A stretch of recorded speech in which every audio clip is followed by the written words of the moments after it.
So there's a bit of drama going on in the mobile filmmaking space. Bending Spoons, the company that acquired Filmic last year, just announced that they laid off the entire Filmic staff. In an article in Verge, they said that they're going to do the development in-house. Their team's trained up, and their in-house team is just going to take over the app. Now, Filmic has been a long-loved app by mobile filmmakers. It is the app that shot Tangerine, the original feature-length film that was first shot on an iPhone. High Flying Bird was shot using this app. Apple, when they first were shooting their TV spots with an iPhone, used Filmic.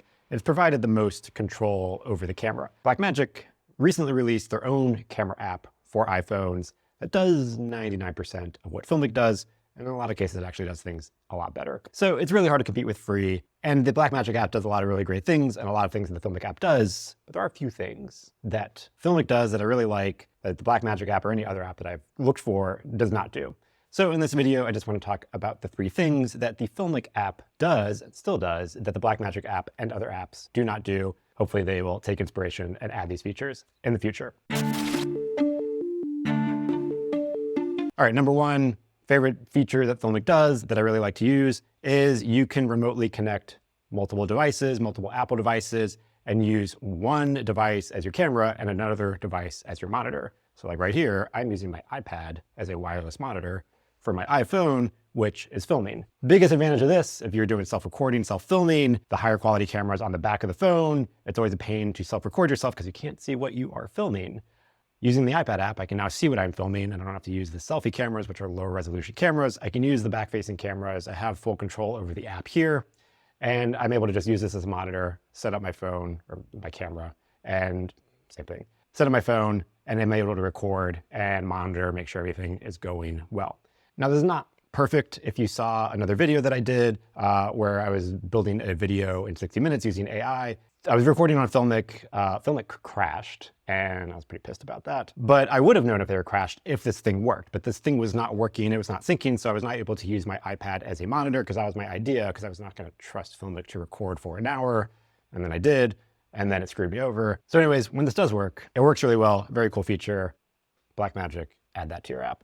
That's my top feature. All right, feature number 2, this is actually not in the Filmic app. It is in another app that they developed, but if you have the Filmic subscription, it's included with it. It's called Double Take, and it basically enables you to record 2 cameras on your iPhone simultaneously. So you could either record your ultra wide and your close up at the same time. I've done this with self-recording to get basically two angles at the same time. Without having to blow in and get pixelated footage. You could also record a selfie view and a front-facing camera view at the same time. Really handy app, really clever use case. So you don't get the same amount of control recording files as you might be used to when you're using Filmic.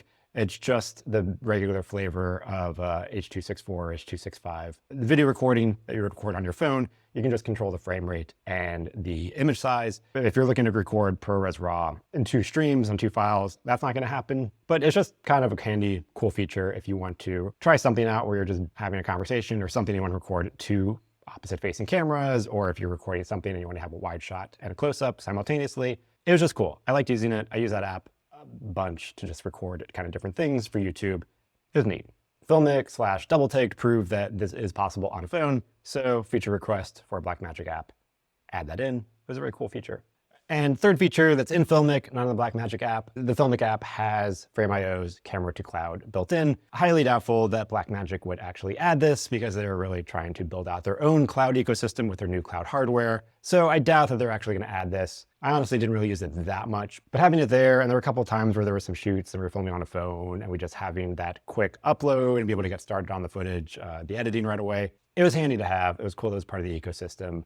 It was neat. Also, I just needed a third thing for this list because just listing 2 things out is not that exciting of a title. The 2 big things though are dual recording and having devices where you can remotely monitor the camera. Those are the 2 killer features that I really liked on Filmic and I would like to see rolled into the Blackmagic app. But yeah, that's pretty much it. Just quickly some of my thoughts of like just what I've been lacking in the apps. The Blackmagic app is really cool. They did a really good job in just getting a lot of things right. And for everyone that worked on Filmic, thank you for building such a cool app and really redefining what is possible in mobile filmmaking. I'm excited to see whatever it is that you make in the future. But yeah, let me know what your thoughts are about this. If you were a Filmic user and you went to Blackmagic, I'd love to know that. Let me know in the comments. And also if there are any other features. There are a couple things I didn't really want to nitpick on that I do like in Filmic that is not in the Blackmagic app. It's more like UI stuff, and I anticipate that it'll probably be added or improved upon in the Blackmagic app in the future. But yeah, let me know your thoughts. If you enjoyed this video, thumbs up, subscribe.